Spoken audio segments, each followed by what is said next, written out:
Welcome back to the Black Hole of Real Estate podcast.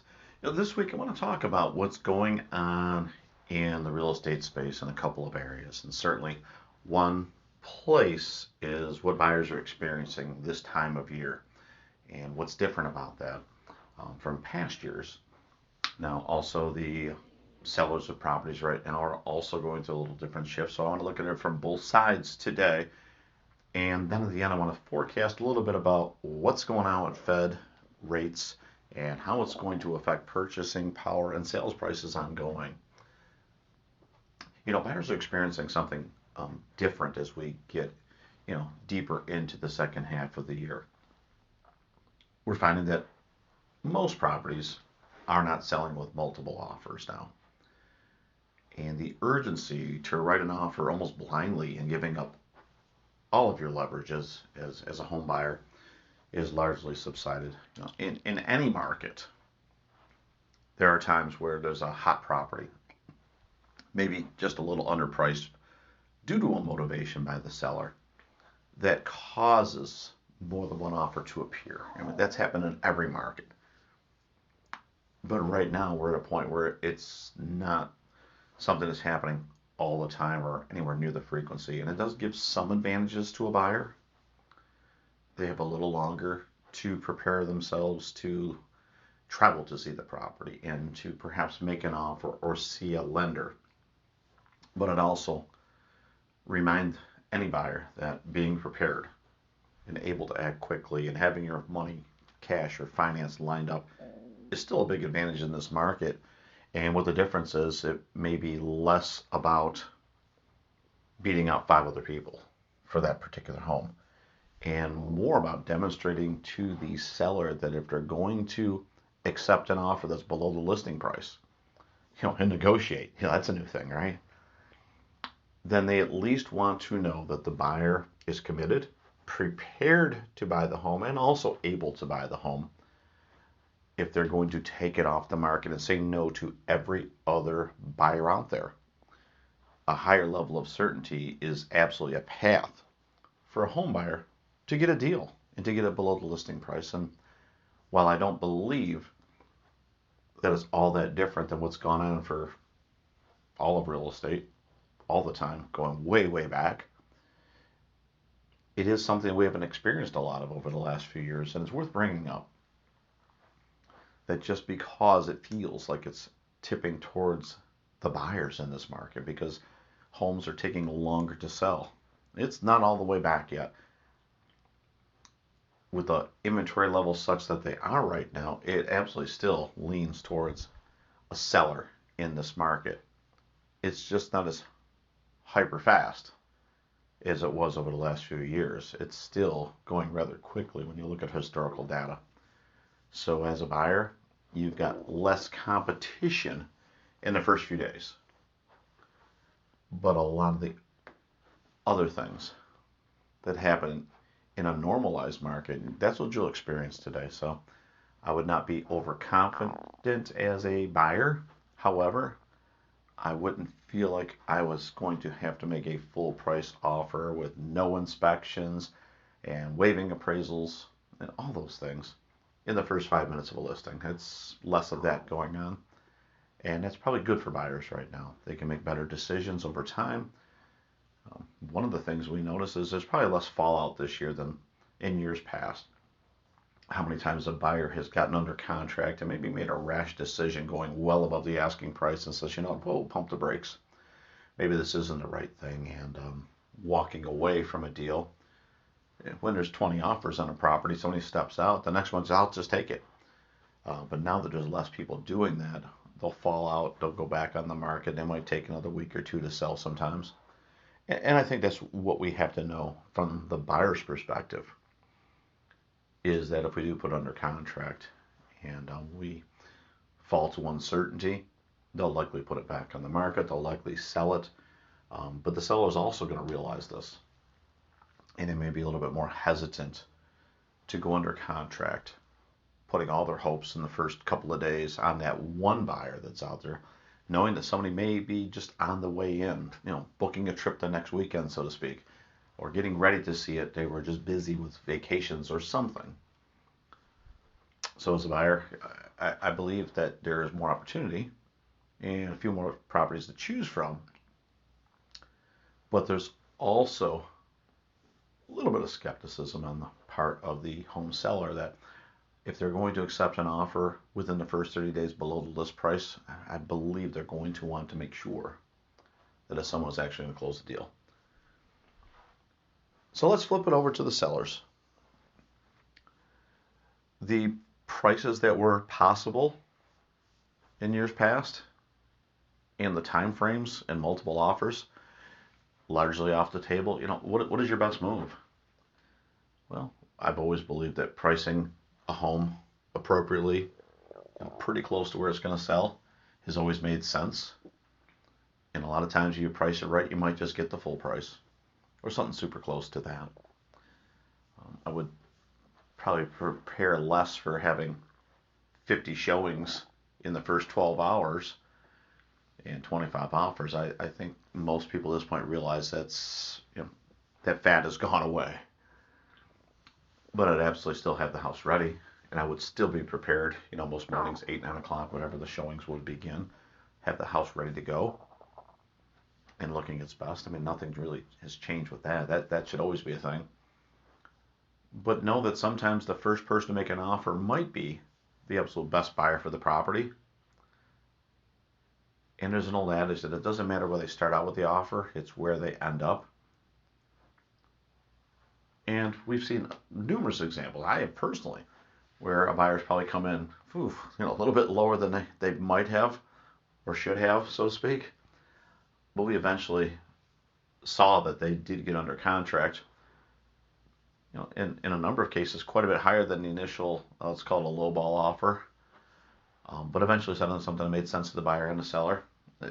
People are going to want deals in every market, not just this one.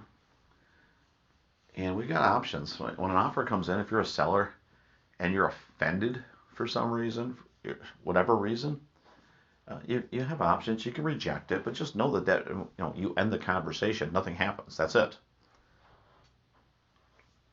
And if it's too low to accept, some sort of a counteroffer keeps the conversation going. It doesn't have to be an all-out battle in an emotional setting where you get upset with somebody and you hold it against them in this grudge. They like your property, they wrote an offer. It was just the number just wasn't the number you wanted. Introduce a different number and let's see what's possible. And if they don't move off of their number, then that's not going to happen at that time. But buyers do come back a few weeks later. Let them explore the market. They may realize that the property is worth more of what you think it's worth than what they think it's worth. It's a natural conversation, but really caution getting emotional and just rejecting offers, even if it's within $1 of what the listing price was. I'd recommend doing something that keeps the conversation going.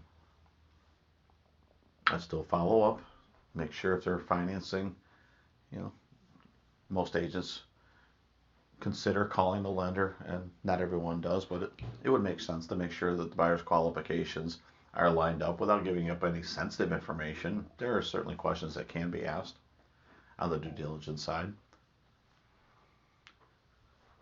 Everything's still on the table for a seller right now, and it's still low inventory. It's just different than it was the last few years, and I think as long as we understand it going forward and how the market's going to behave, we're a little less able to stand our ground and feel that I'll just sell to the next one tomorrow, or the highest bidder maybe even get more.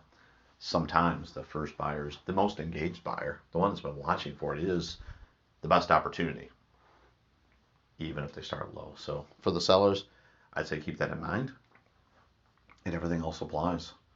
Have it ready, have it clean, have it available to show. There's 3, maybe 4 things that really matter when you're selling a home. So let's say location could be all 4, but let's call it 1. The first thing is always location.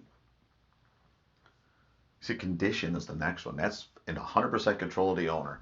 If it's in great condition, perfect. If it isn't, it's upon the owner to make a choice to either bring it to excellent condition or understand that they're going to accept an offer based on that current condition. Third thing's marketing. That's 100% in control of whoever the seller chooses to represent them. And some sellers choose to represent themselves. The for sale by owner group, it's always been there. What marketing are you doing to reach the potential buyers, and are you reaching the widest possible audience, or is your agent doing that for you? See, the marketing budget that you establish in the beginning and the way that it's going to be done is going to be directly proportional to the amount of opportunities you have to show the home off to potential buyers to get the best possible price. And then, of course, the last thing, well, how about the price? Did you price it appropriate?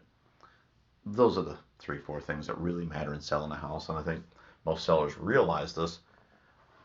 But I'd also say all the other stuff that I didn't mention doesn't matter all that much. In the grand scheme of things, I'd focus on those things. So the last thing that I want to wrap up with today is what the heck's going on with the Fed? Another interest rate hike, which we thought might happen. I'm not sure we're going to get another one. It would be a signal to me if we got another one.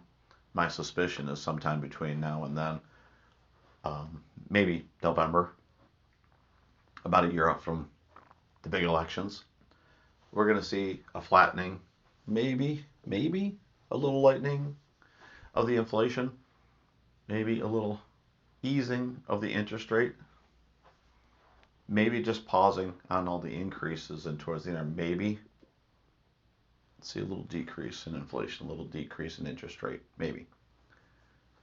It would make sense politically, it would make sense financially in most cases. And if it doesn't get there, that is an indication that the inflation that nobody wants to talk about or admit to, maybe it's playing a larger role in the background than most are willing to admit right now. It's temporarily affecting families for sure. Everything is costing a little bit more.